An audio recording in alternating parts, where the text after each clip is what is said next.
KFAN welcomes some great shows to Mystic Lake Amphitheater. Foreigner. Whoa, wait a second. I got mine. Hold on. Oh, no. I wish you would have told me because I wrote down the lyrics I want to use.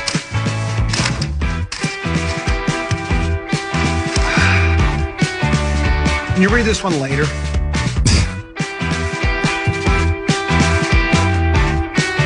So many good lyrics. I can't find them. All right, the Radio Home of Minnesota Sports is also on YouTube. Check out the KFAN YouTube channel for exclusive videos, in-depth takes, initials, and password games, and behind-the-scenes content. Search KFAN on YouTube and hit subscribe today. I can't find my lyrics I wrote now. Or the names of the songs I wanted to do the lyrics. Oh, I found them now. We'll do that. Can we do that next segment? Sure. Oh, that's so much fun.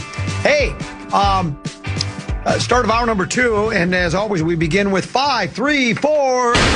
Time now for 5 questions. Well, actually 3, but 5 sounds like more than 4. Brought to you by Willow River Company.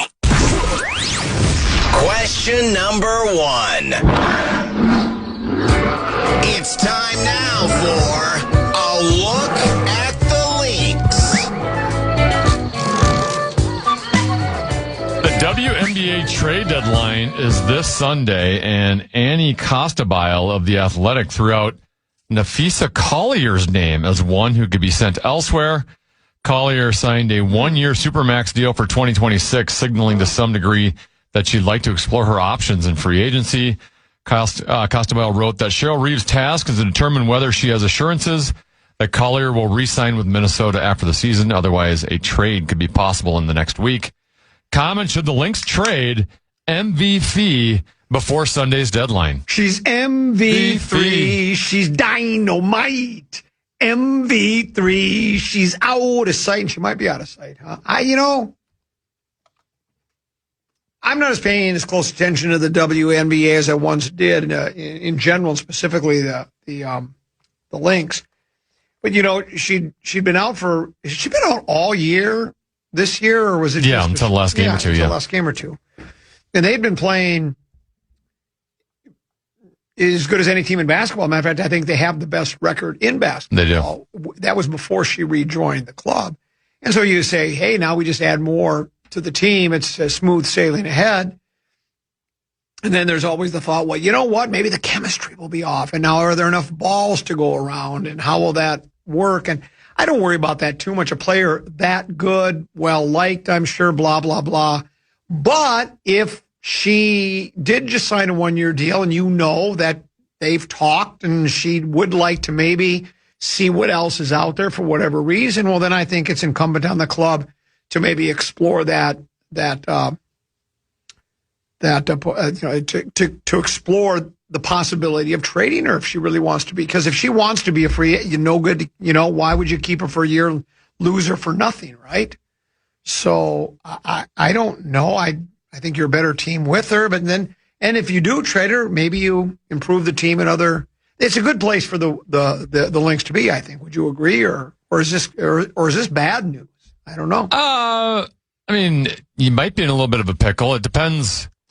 If it's the old Phee wants to go to free agency, right? And you're going to lose her next year. Well, you could lose her for nothing, which, someone like her could fetch you quite the return.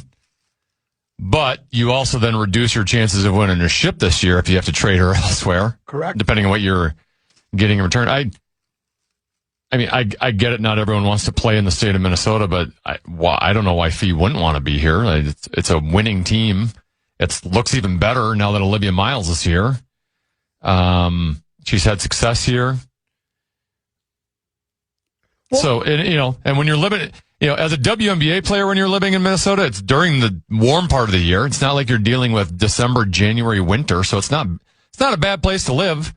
So I'd be curious if she did want to go, why? But it just logically, it would just seem like, why wouldn't she want to stay here, have as good a chance to win as anywhere? Well, if she does want to leave, right? You say if they were to trade her, you don't have as good a chance to win a ship, which might be true. But they still could win a ship without her because they've had a good season. That's my point. So it's like, if someone, if you remember when KOC said, Sam has earned the right to test free agency. How'd that work out for us? So there's that, too, where you're like, oh, I don't know if I really want to go that direction. But if she really wants to, and you got a great team now, and you can help the team maybe with a trade, you could help the team now and maybe in the future. Get some future draft picks, younger players. I mean, to me, it could end up being the best of both worlds. But you're right, as good as she is, losing her to the team, certainly I don't think that in the here and now that helps the team for sure. But they're already really good even when they play without her. So I don't know what to make of it. Question number 2. Over or under? Bet Online has released their opening win totals for the 2026-2027 NBA season. For the Timberwolves, their win total is set at 48.5. By the way, at this time last season, their win total was 51.5. Common 48.5 wins for the Wolves. Would you take the over or under?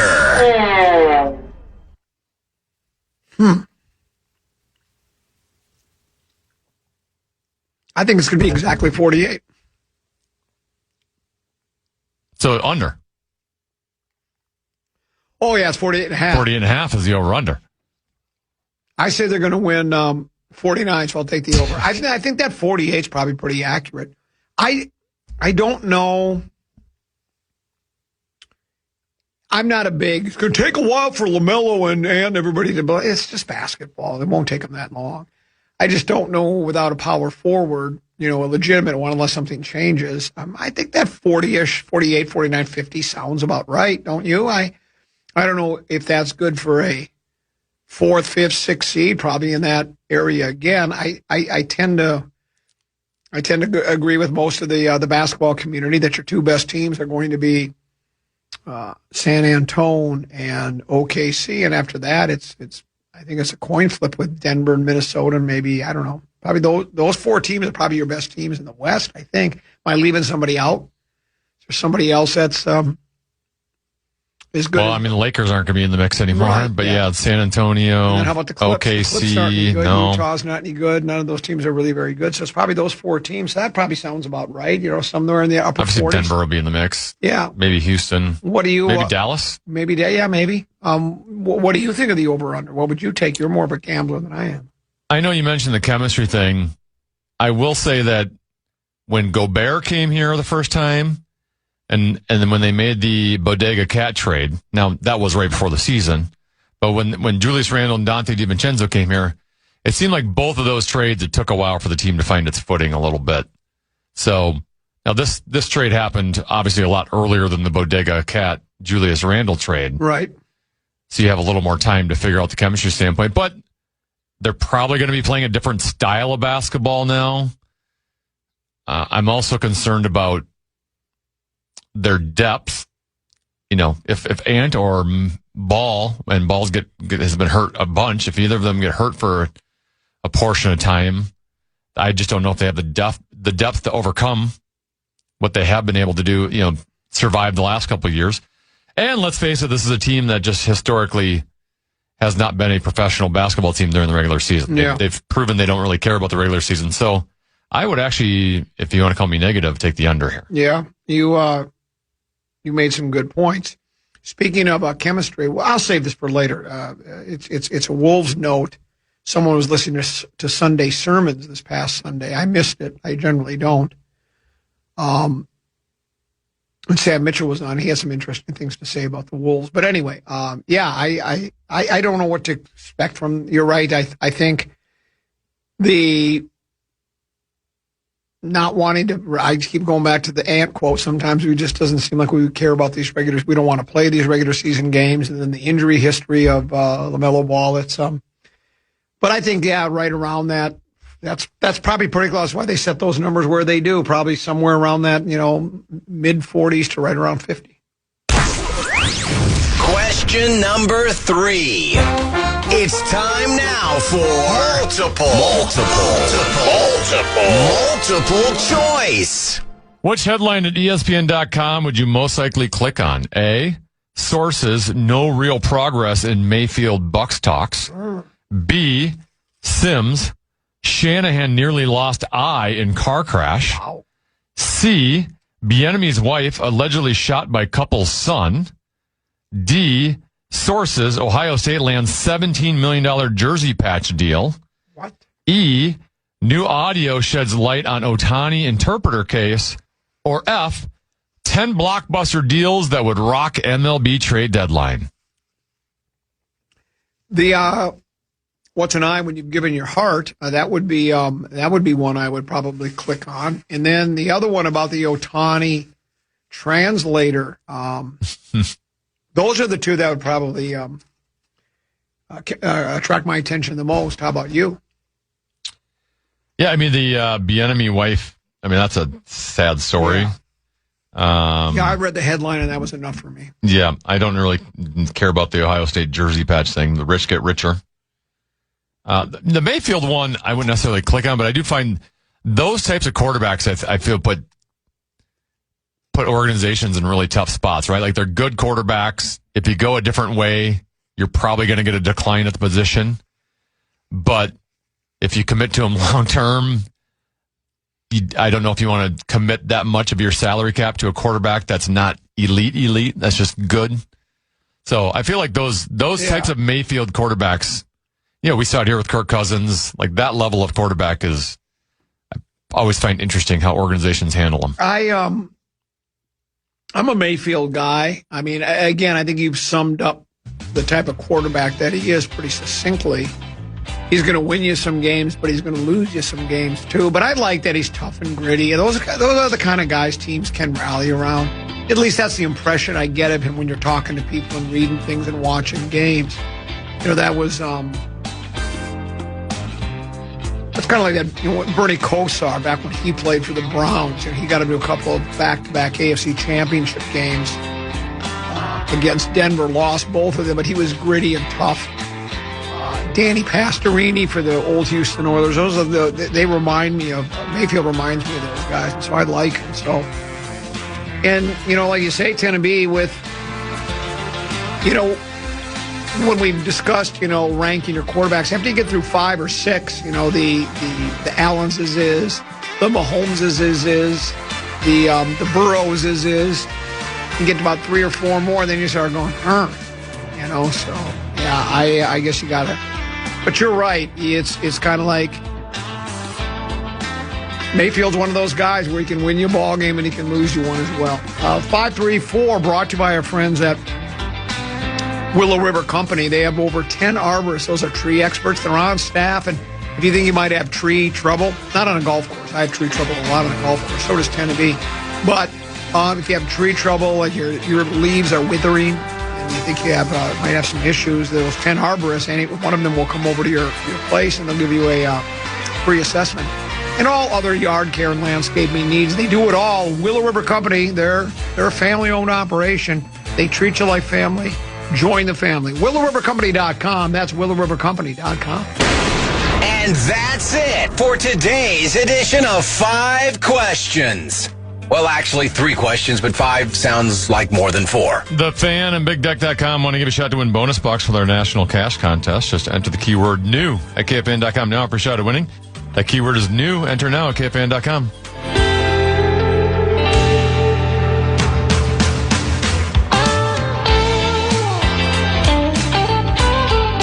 The Common Man. He knows what he's doing. KFAN welcomes some great shows to Mystic Lake Amphitheater.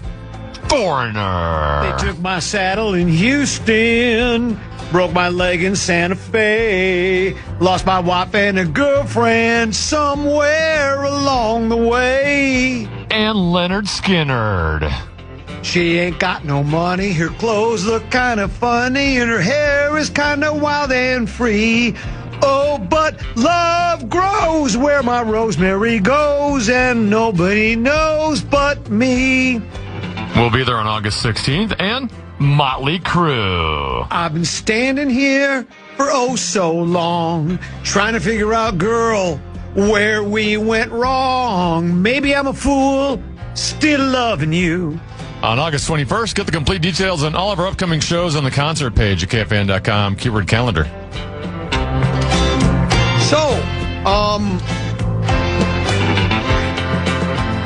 brought this up on a couple of different occasions, Tim. I mean, we've discussed about it's the new and improved Common Man program. It's also the new and improved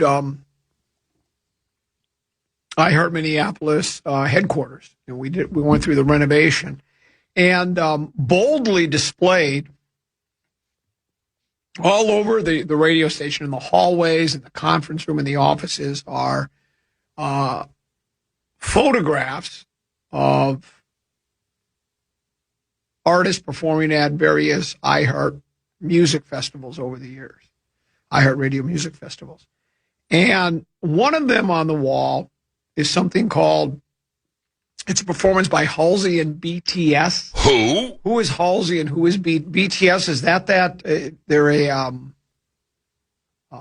like a boy band from South Korea, are they not? Sure. Do you know that? Halsey's a female. I mean, I think that might be, I couldn't tell you one of their songs or. I thought you were a sensitive new age guy and like that kind of hip. I don't listen to the newish music very much. You don't? No. When did you give up on that? After 1999. Yeah, I saw a picture of Halsey's a female. Right, I saw that. BTS Pop star. BTS is a boy band. Yeah.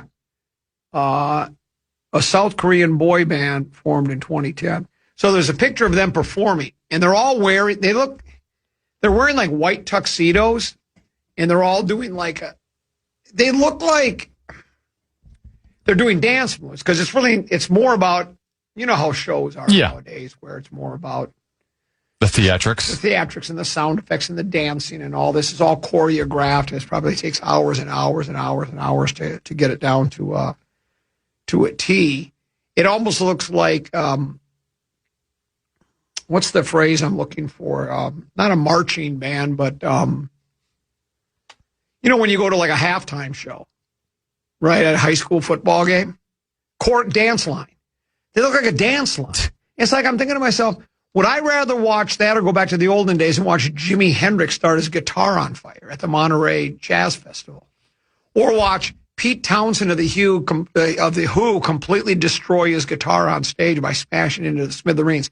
Now, I know there's probably more artistry to the dance moves by BTS, but I much prefer watching a guy when he starts to destroy his guitar and just smash it to smithereens, or Jimi Hendrix starting his on, he pours a little lighter fluid on it and starts it on fire. To me, that's more interesting than BTS. But, again, I live in the past, and, I'm consumed a whole multicolored galaxy of uppers and downers and screamers and laughers. If you've never, someone said BTS is an actress. Mark Rosen probably thought BTS was an actress, but that's not the point. So I mentioned, and now I got to see if I can find it again, because when I dialed out of this, I mentioned that somebody told me they'd been watching, or not watching, but listening to Sunday sermons the other day. And Sam Mitchell, the former former Minnesota Timberwolves, played for a couple of different organizations.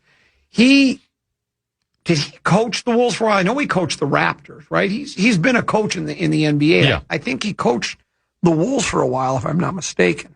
I don't know if he was an interim coach, but I don't have his career bio in front of me. But he was coach of the year in 2007 for the Raptors. Really? And what's he doing now? It looks like he coached 1 year for the Wolves. Okay. 2015, 2016. Oh, no, I can't find the email. When did you say he coached? For the Wolves, he coached the 2015-2016 season. Okay, here it is. This came to me Sunday about 6:27 p.m. So it's from a longtime listener, frequent emailer, and so I'm at the risk of misquoting. There's not really quotes here from Sam, but at the risk of reading this email and maybe the listener not having exactly what Sam said correct, I'm gonna go with it anyways. It says, in Sunday sermons, Mitchell all but said, get rid of Rudy. He said, give me a player that can get a basket and is lousy on defense over an elite defender. I can teach a guy to play good defense if he wants to win. And then emailer says, can you be worse at offense than Rudy? And, you know me, Tenneby. I love defense in all sports. there's a reason cliches are cliche, because generally they're true. You've heard me say that before. And one of those is defense wins championships. And it really does. I mean, if you tell me in a championship game, I can either have the top-ranked defense or the top-ranked offense, I'll take the top-ranked defense every time. Because I think, like, especially like let's use football, for instance. And we talked about this, I think about a week or so ago, just about the quarterback position and how good those guys really are. You have to understand the entire playbook. You have to understand what the other defense does well and what they don't do well, what their tendencies are. You have to know where every wide receiver is and tight end in every run, because you're throwing the ball before he gets there. And you're doing your, what do they call them, your progressions, where you're looking to see where they are. And then to throw that ball, to throw dimes like that, to throw, as we used to say as kids, throw frozen ropes is really difficult to do. And so in defense, I mean, there are schemes and there are things that you need to do, some basics, A, B, C, D, E, F, Gs, but still, defense to me is also, it's knowing what the offense does well, but a lot of it too is just reactionary, right? And I just feel that's better, because if you can create some chaos out there and give that offense some looks they're not used to, I just feel like day in, day out, the best defense is going to have the upper hand on offense. And so I really like Rudy, but you've also heard me say this, and I feel like it's really true when it comes to basketball. I think defense, a lot of it's just effort. I mean, you have to know what the other teams, what kind of offense they're running and where guys are going to be, and you have to help a guy out here and help a guy out there. But I just think most of it's just deny the guy. Sam Mitchell was the one that said, when Chad and Barrero asked him, how did you shut down Dirk Nowitzki? So I denied him the basketball.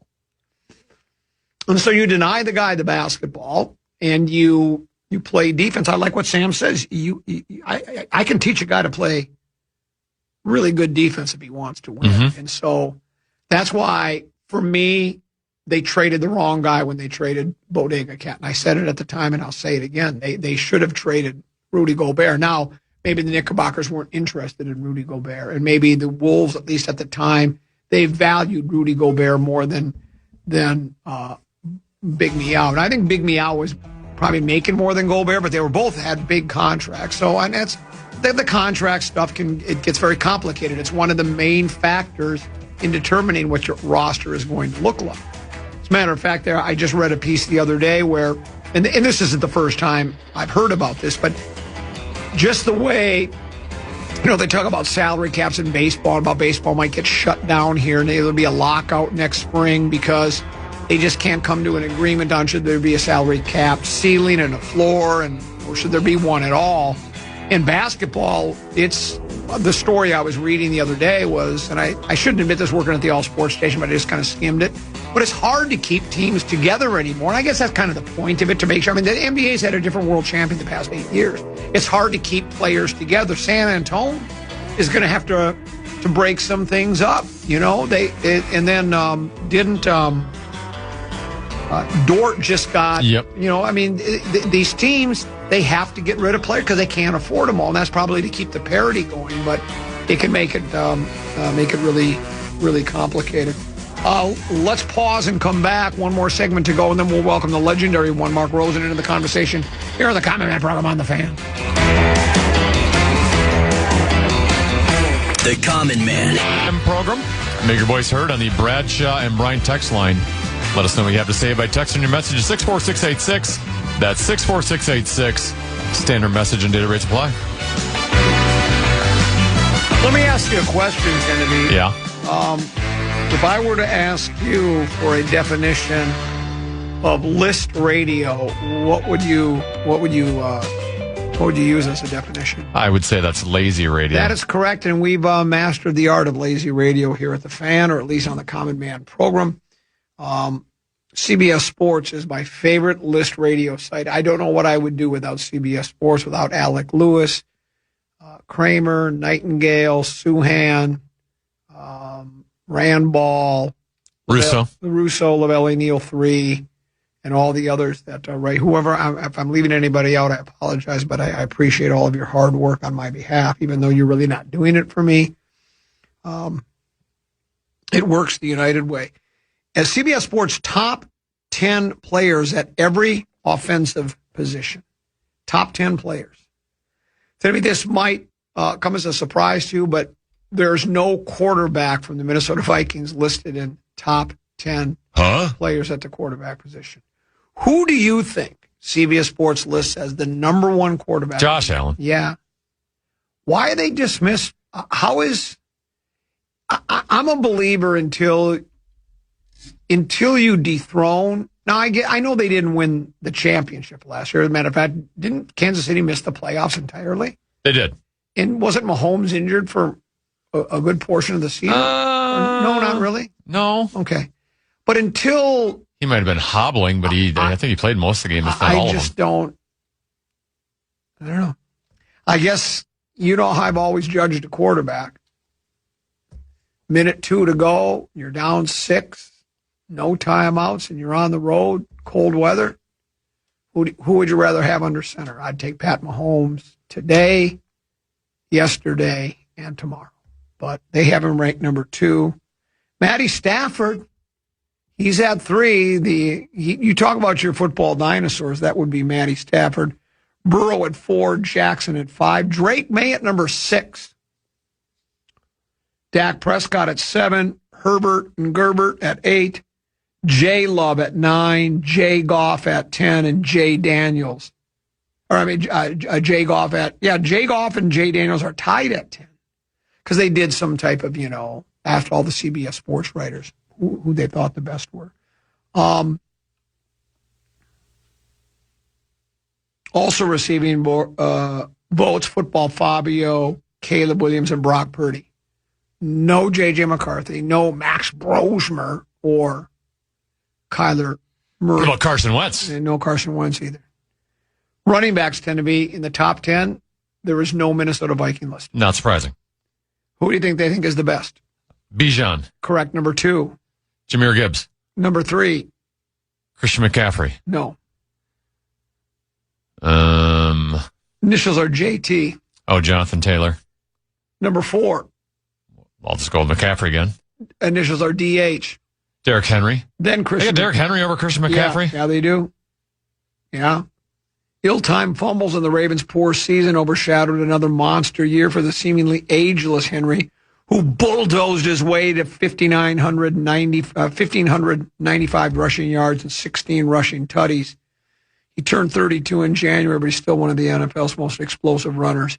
Then it's McCaffrey, followed by Saquon, and then I can't remember A-Chain, but I think he said his name isn't, but he just went with it because everybody was calling him. That's sort of like when Gronlin was Granlin. He just let everybody say it, I fight it, and then finally when asked about it, he said it was wrong. Then James Cook at 8, Kenny Walker, not the first, not the second, but the third.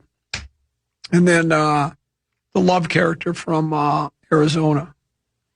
Just think a year from now, we'll have Damon Claiborne on that list. Just think about that. Yeah, that's it. Because he's the closest thing to who is he like? He's Jahmyr Gibbs yeah, light. Right, he's Jahmyr Gibbs. How about Jeremiah Love? Hasn't even played an NFL snap, and he's on the top 10 list. And Genty, Hall, Brown, Judkins, Williams, and Jacobs are others receiving votes. Not one Viking running back on that list. And I am, again, I like the guy we got from, was it San Francisco 2 years ago? He played for us last year, right? Yeah, Jordan Mason. Yeah, he's nice. Jones is a good teammate, but I hope the rookie is really good. We do finally at wide receiver tend to be, we have a player listed. Jordan Addison. Yes, how did you know? How is it that Justin Jefferson's not even on the list? They do have Jamar Chase, number 1. I always love that one. Then it's he's JJ, number 2. And then Puka Nacua. Jackson Smith and Jigba. Yep. Amon-Ra St. Brown. Correct. Who's at 6? Now you get a bit of a drop after that top 5. I'm not sure. C.D. Lamb. Oh, yeah, C.D. George Pickens at 7. What is the problem with Pickens? Isn't he kind of... There was some controversy. He was, if you remember, he was a Purple Prey guy. Okay. He was drafted in the second round But at the time, I thought he was like the most talented wide receiver in that bunch. Right. But drafted by Pittsburgh, and I don't know. I don't think he had any like off the field, like committing crimes or anything, but just like maybe. But like, I don't know if it was like a little diva to him. I don't know. Diva, or didn't try, or demanded too much money. Just one of those diva issues. I thought I remember from last year. He got traded to Dallas and had a really good year last year in Dallas. But even this year, I think they didn't give him the big contract extension. Well, they even say the former mercurial Steeler turned into a star while wearing the star. Mercurial. That's not always a good label to have. Nico Collins. He is he is the best in the league at I'm covered and I'm still going to catch the ball. Okay. Like just throw it up and I'll go get it. Nico Collins is at 8, Drake London at 9, and A.J. Brown is at 10.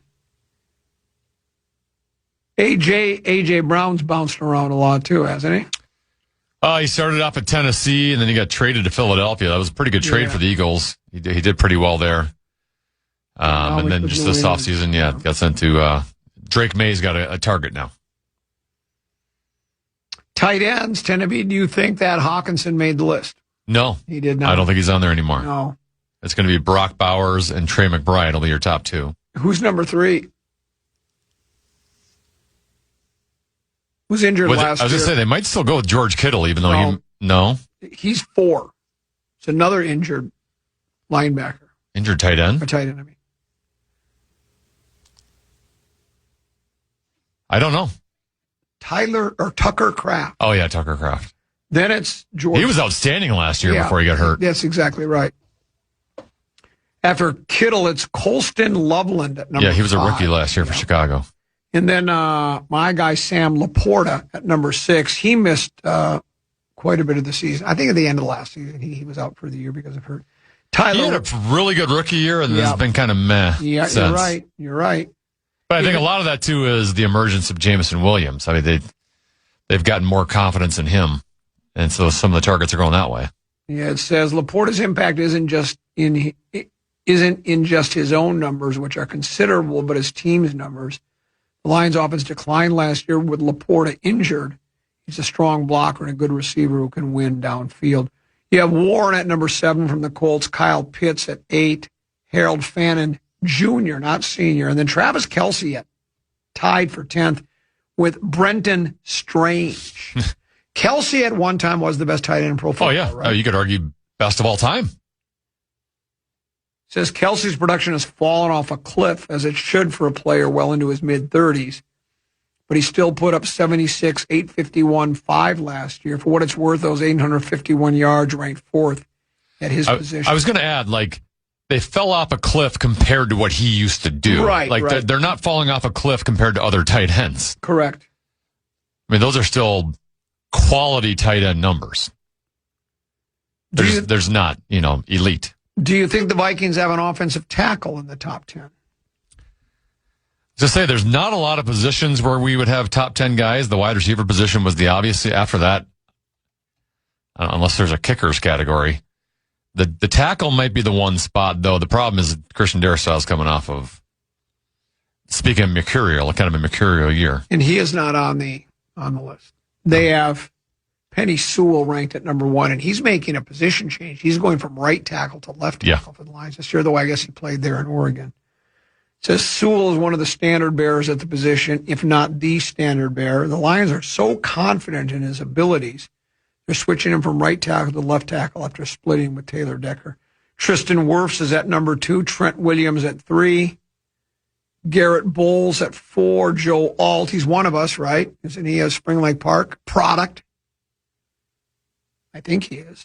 At number 5, Andrew Thomas at 6, along with Laramie Tunsil. Jordan Mailata of the Eagles at 8, Lane Johnson of the Eagles at 9, and one of the Eagles are so good, and Darnell Wright of the Bears at number 10. Do you think we have any interior offensive linemen on that list? No. We don't have any on that either. No. We just don't. The Bears have another guy. They got their center. Is it Joe Thuney? He's on there. Why don't we ever have really good offensive linemen?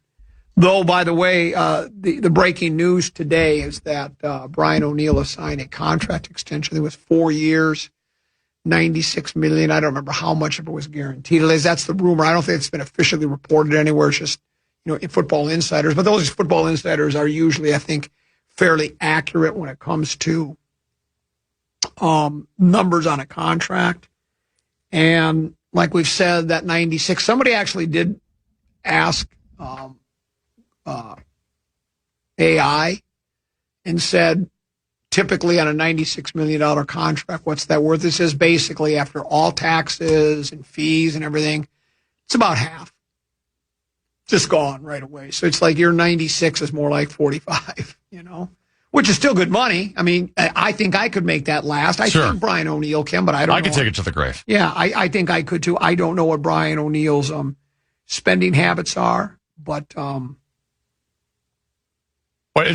you are relaying a point I've been trying to make a long time with the Vikings, and you just went over offensive players, right? Like if they had a defensive player list, how many of our defensive players are considered top 10 players at their position? I don't. Yeah, it'll be interesting. I'm assuming CBS Sports will come out with that list tomorrow. And I don't think we'd have one. Maybe Van Ginkel slides into like 10. Yeah. Maybe a Blake Cashman slides into 10. Yep. Maybe a Josh Metellus, but you probably go through the entire list. You wouldn't have a top 10 player on defense, and you have one at their position on offense. What goes to show you, I think we kind of overrate this team's talent here. Yeah. It's a team concept, Tenneby. Well, that's the thing. I think B-Flow he's a his in and yours is kind of guy. I think he is one of those guys. That's exactly right. And it remains to be seen, but this one says, is this best of? Didn't we just do this list last week? No, we didn't. We didn't do this list last week. I don't think we did we? We've done a lot of lists. We've had certain days where we went through the top 10 of each position. Oh, we did? Well, like for 5 questions, Oh, yeah. Said, hey, yes, it was ESPN. It wasn't CBS. Oh, okay. Where ESPN had, hey, top 10 wide receivers. Here's the rankings. Okay. Well, all right. Ben on the sales force, right? Yes. I thought you were still sitting at your desk and you got up and left. That's why I said, a lot of list radio here. And then Ben said, what list?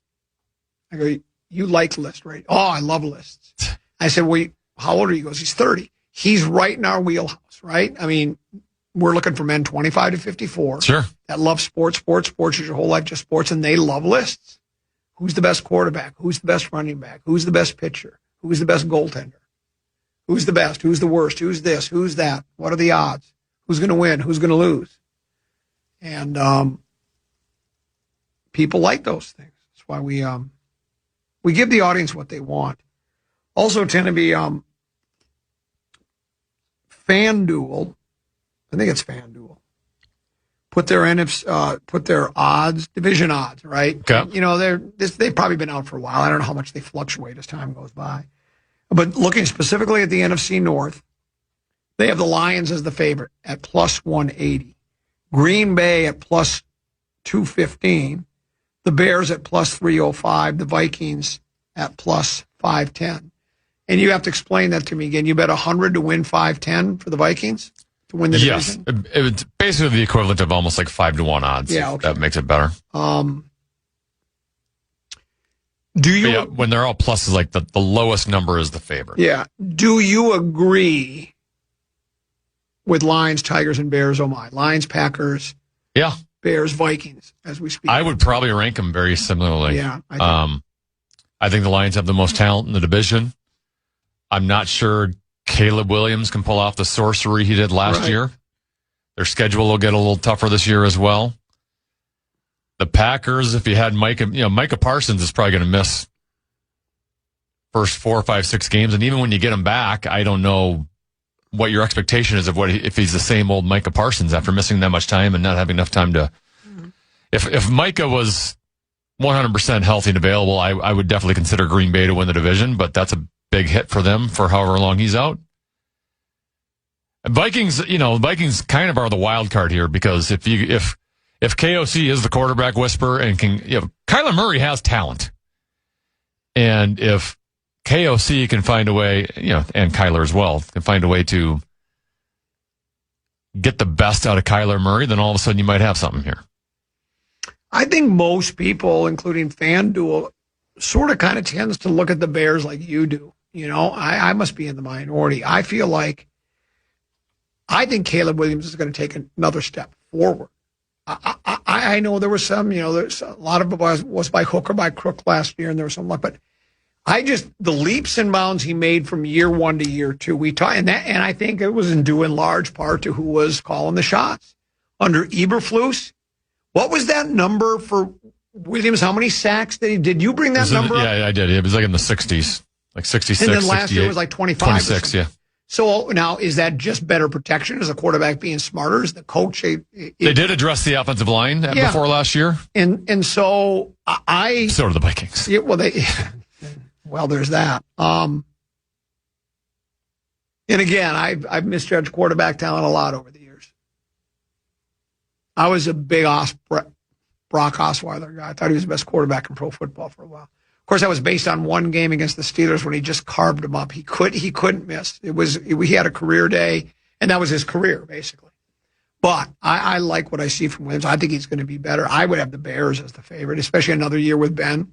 I also underestimated how much a coordinator or a coach can mean to a team. I just look at what the Bears have before. And I know you're right. There were some personnel changes there, so that makes a difference. But what they did there, and I know this schedule's a little bit tougher, and he had some luck last year, but I just think they're going to be a better team. I think that, to me, and then not favoring the Kitties is part of my. It's like Viking fans who always wait for the other shoe to drop. We've been to 4 big games. We've never won one. We haven't been there since '79.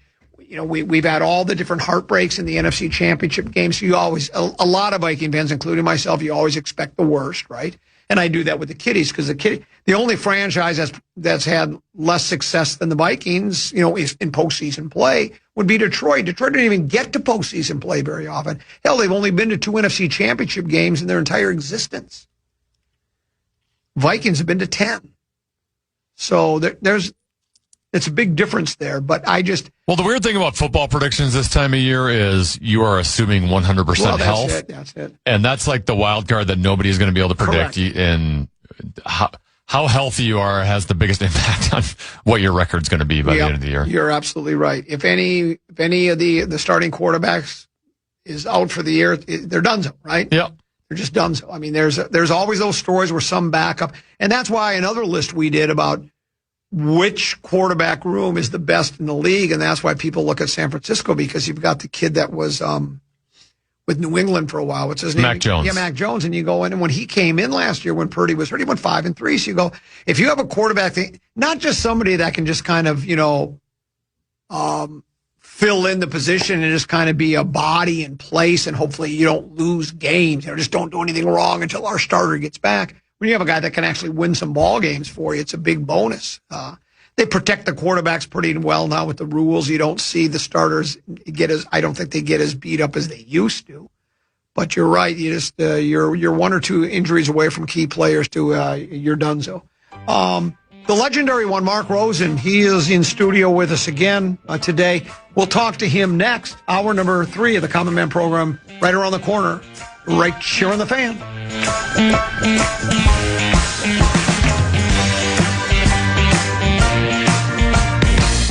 Mark Rosen joins the Common Man. Oh, boy. Next on the Fan. From the 1-8